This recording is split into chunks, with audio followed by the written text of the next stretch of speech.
Sabe aquela agonia de esperar por algo que não chega nunca? Pois é, todo mundo já passou por isso. E a história de Abrão e Sarai que a gente vai ver hoje é exatamente sobre isso, é um espelho dessa nossa luta.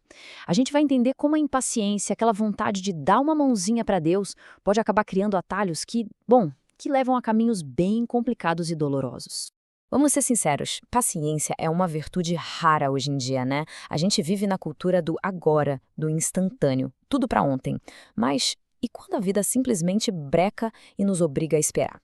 É aí que o bicho pega. E essa história, mesmo sendo tão antiga, parece que foi escrita pra gente, pra essa nossa ansiedade e essa dificuldade enorme que a gente tem de simplesmente confiar e esperar. Para a gente entender direitinho essa jornada, vamos passar por alguns pontos. Primeiro, vamos ver a promessa incrível que foi feita. Depois, o atalho que o ser humano criou, achando que ia resolver tudo. Aí, claro, as consequências desastrosas que vieram disso. E no final, a gente vai juntar tudo para ver o que essa história nos ensina sobre fé, paciência e sobre esperar o tempo certo das coisas. Ok, então vamos começar. A gente precisa voltar bastante no tempo para entender o cenário. A história toda começa com uma promessa. E não era uma promessa qualquer, era algo que soava assim completamente impossível. E foi feita por um casal que, humanamente falando, já não tinha mais nenhuma esperança de que aquilo pudesse acontecer. E olha só que específico, a promessa era de um herdeiro que viria do próprio corpo de Abrão. Não era um filho adotado, que era até comum na época. Não, tinha que ser um filho biológico. Agora pense na situação. Isso batia de frente com a realidade deles. Abrão já era um senhor de idade e Sarai, sua esposa, era estéril. Quer dizer, a matemática simplesmente não fechava. E é aí que o teste de verdade começa. Porque 10 anos se passam. 10 anos. Tente imaginar o que é uma década inteira de espera, de silêncio, de nada acontecendo. Aquela promessa que um dia foi tão clara, tão forte, agora começa a parecer uma lembrança, uma coisa distante. E é nesse vácuo, nesse silêncio, que a dúvida e a impaciência acham um lugar perfeito para começar a crescer. Pois é, e é justamente nesse ponto de máxima tensão que a gente vê a iniciativa humana entrando em cena, tentando forçar a mão do destino, sabe? Cansada de tanto esperar, Sarai resolve tomar a frente. Ela decide que, se as coisas não estão acontecendo, ela vai fazer acontecer, do jeito dela. A lógica da Sarai aqui é muito humana, né? Ela olha para o cenário, para a realidade dela e chega a uma conclusão: olha, o Senhor me impediu de ter filhos. Ela basicamente interpreta o silêncio como uma negativa. E aí ela parte para um plano B, uma solução bem prática, que até fazia sentido dentro dos costumes da época. Era um plano que parecia racional, lógico, só que ignorava um pequeno detalhe: a promessa original, o como de Deus. E essa atitude tem até nome, sabia? Sinergismo. É basicamente a nossa tentativa de ajudar Deus a fazer o trabalho dele. Sabe? É quando a gente acha que ele está demorando muito e decide dar aquela mãozinha.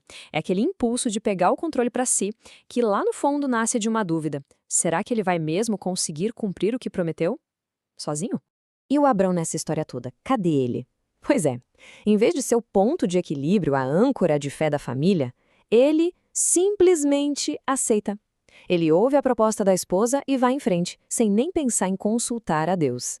É uma repetição triste de um padrão que a gente já viu antes, lá no jardim com Adão. Foi uma falha dos dois, uma decisão conjunta de trocar a promessa de Deus pela lógica humana.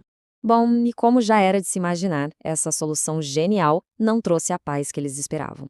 Na verdade, foi o completo oposto. Aquele atalho se tornou o estopim de uma série de conflitos, um efeito dominó que acabou quebrando a família por dentro. O plano que parecia perfeito no papel desmoronou muito rápido. Primeiro passo: Agar engravida e, de repente, começa a olhar para Sarai com desprezo. Segundo passo: Sarai não aguenta, explode em ciúmes, joga a culpa em Abrão e começa a maltratar Agar. A coisa fica tão feia, a tensão se torna tão insuportável que Agar, a mulher que carregava a solução deles, acaba fugindo, grávida, sozinha, para o deserto. É isso. O resultado final do grande plano humano foi competição, orgulho, ciúme, culpa, a família se partiu, o atalho que prometia solução, um herdeiro, na verdade trouxe conflito, amargura e divisão. A colheita foi exatamente do tamanho da semente que eles plantaram, uma semente de impaciência que gerou muita dor. Toda essa história, com todo esse sofrimento, nos leva direto para a lição central de tudo isso. E a lição é que existe uma diferença gigantesca entre o nosso tempo e o tempo de Deus. Essa frase resume tudo, né? O nosso relógio marca segundos, minutos, o relógio de Deus é outro ritmo.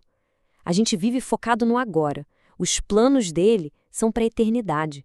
E muitas vezes é justamente o tempo de espera que ele usa para nos preparar, para nos moldar, para cumprir os propósitos dele de um jeito que a nossa mente, que só pensa no hoje, simplesmente não consegue entender. E aqui tem um ponto que é fundamental a gente entender. Uma coisa é acreditar na promessa lá no começo, quando tudo é novo, quando a gente está animado. Outra coisa, bem diferente, é continuar acreditando, é perseverar nessa fé, dia após dia, ano após ano, no silêncio, quando parece que nada está acontecendo. A fé de verdade, a fé que se sustenta, precisa dessas duas partes.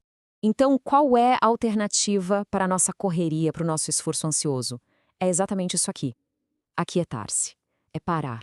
É adotar uma postura de confiança, de entender que a luta não é nossa. É, literalmente, abrir mão dos nossos planos, das nossas estratégias, para dar espaço para Deus agir, no tempo dele, do jeito dele.